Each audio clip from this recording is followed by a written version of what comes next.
Du Nord, ma dynamique de libération s'incarne en un ultime leader.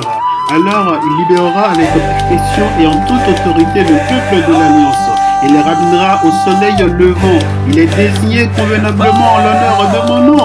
Aussi piétine-t-il le gouverneur tout comme s'ils étaient de la boue. Tel le potier pour l'argile, de sûreté en sûreté. Il restaurera la royauté à travers la multitude.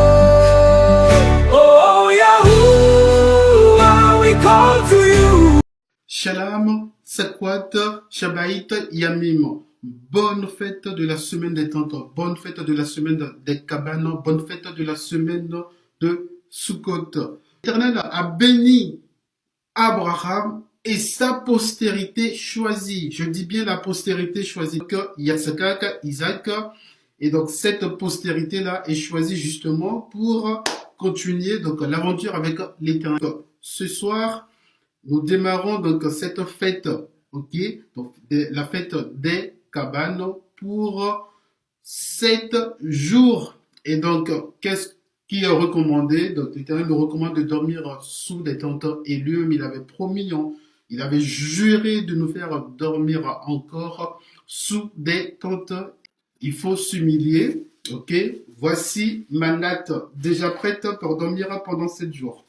Et donc, remarquez que cette fête, j'ai commencé à l'observer, ça fait un moment déjà, et la toute première fois que je l'ai observée, c'est là l'Éternel m'a donné la vision concernant donc le salut, ok, de l'Afrique subsaharienne. C'est-à-dire que bientôt, c'est fini pour tous ces préfets donc du colon qui dominent sur nous.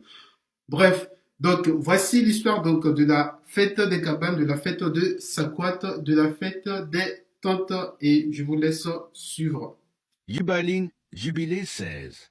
Des anges apparaissent à Abraham à Hébron, et Yatchak, Isaac, est à nouveau promis. Destruction de Sodome et délivrance de l'eau. Abraham à Beersheba. Naissance et circoncision d'Isaac, dont la descendance devait être la part de Yahuah, l'Éternel, institution de la fête des tabernacles. Et à la tête du mois du 4e mois, nous apparûmes à Abraham, aux chênes de Mambré, et nous lui parlâmes. Nous lui annonçâmes qu'un fils lui serait donné par Sarah, sa femme. Sarah éclata de rire, car elle entendit que nous avions dit ces paroles à Abraham. Nous la réprimandâmes, elle eut peur et nia avoir rigolé à cause de ces paroles.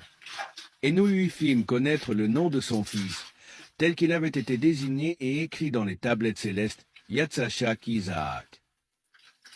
Et lorsque nous reviendrions vers elle à une échéance déterminée, elle aura effectivement conçu un fils. Dans ce mois, Alachim a exécuté ses jugements sur Sodome, sur Gomorre, sur Zéboïm et sur toute la région du Jourdain. Il les brûla par le feu et le soufre et les détruisit entièrement en ce jour. Comme je vous l'ai précédemment rapporté, ils étaient méchants et excessivement pécheurs. Ils se souillèrent mutuellement en se livrant à la fornication dans leur chair et en commettant des actes immondes sur la terre. Et pareillement, Alachim exécuta le jugement dans les pays où ils auront agi conformément aux actes d'impureté des Sodomites, tel qu'il a été exécuté sur Sodome. Mais Lot fut sauvé car Alachim se souvint d'Abraham et le fit sortir du pays de la destruction. Or, lui et ses filles commirent sur la terre un péché tel qu'ils n'en avaient pas eu sur la terre depuis les jours d'Adam jusqu'à son époque, car l'homme coucha avec ses filles. Et voici que sur les tablettes célestes, il a été ordonné et gravé concernant toute sa postérité de les retirer et de les déraciner et d'exécuter sur eux un jugement semblable à celui de Sodome et de ne laisser aucune postérité de celui-ci sur la terre au jour de la condamnation. En ce mois, Abraham quitta Hébron et partit s'établir en Kadesh et Shur dans les montagnes de Gérard.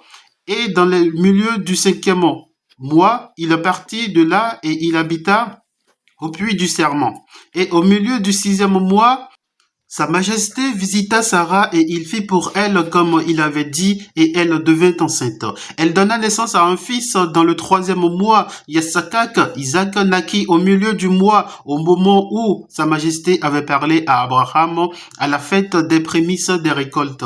Abraham circoncit son fils le 8e jour. Il fut le premier à avoir été circoncis selon l'alliance établie à perpétuité.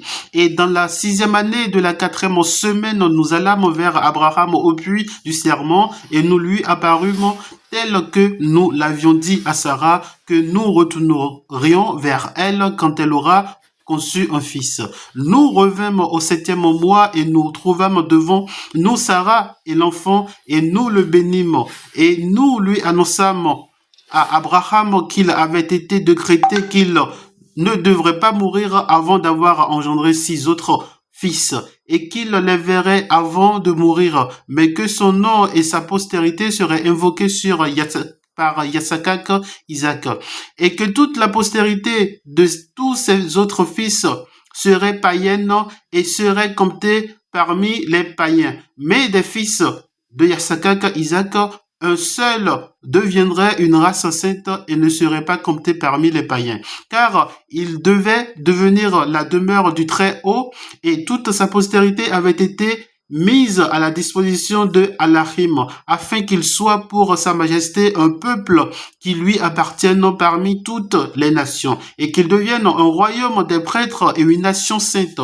Nous en allâmes et nous annonçâmes à Sarah tout ce que nous lui avions dit, et tous deux se réjouirent avec une joie merveilleuse. Il bâtit là un autel à Sa Majesté qu'il avait délivré et qui le réjouissait dans le pays où il séjournait. Et il célébra en ce mois une fête de joie de 7 jours près de l'autel qu'il avait bâti au puits du serment. À l'occasion de cette fête, il construisit des cabanes pour lui et pour ses serviteurs et il fut le premier à célébrer la fête des tabernacles sur la terre. Et pendant ces 7 jours, il présenta chaque jour sur l'autel un holocauste à Sa Majesté, 2 bœufs, 2 béliers, 7 moutons, un bouc, un sacrifice pour les péchés en vue de l'expiation pour lui-même et pour sa postérité. Et aussi comme offrande de remerciement, 7 béliers, 7 chevreaux, 7 moutons et 7 boucs avec leurs offrandes de fruits et leurs libations, et il les brûla toute la graisse sur l'autel, une oblation de choix pour Allahim comme une douce saveur odorante.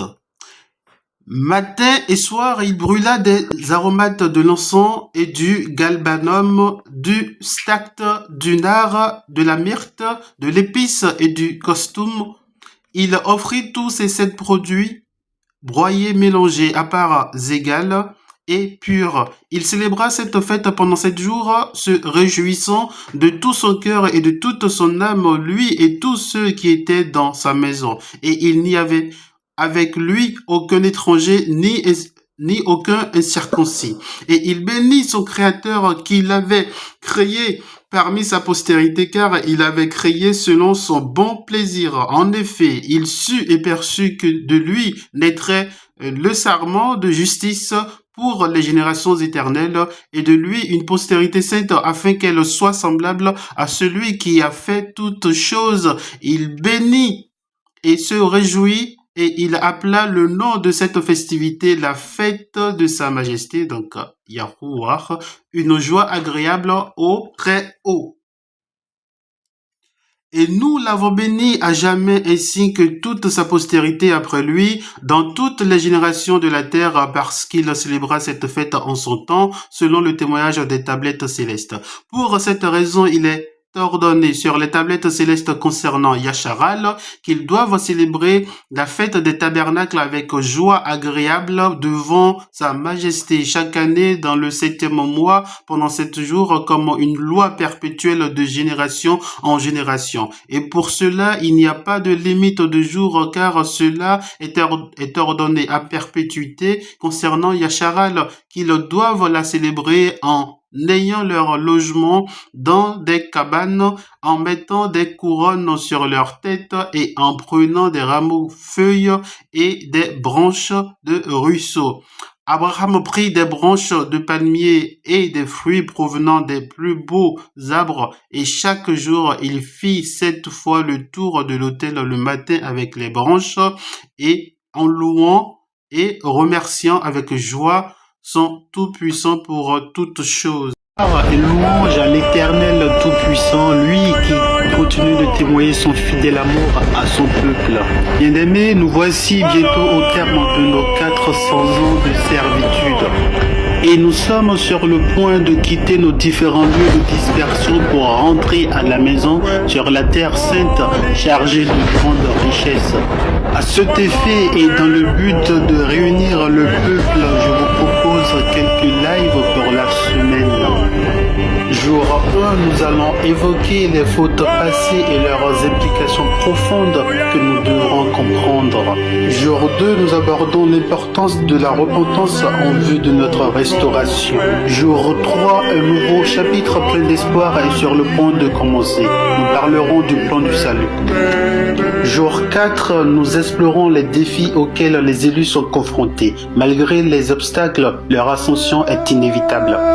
Jour 5, nous réfléchissons à l'impact de nos bourreaux. Leur influence, bien qu'à résoudre, a façonné notre histoire. Jour 6, nous nous prononcerons sur le retour nécessaire et sincère à la loi et les prophètes.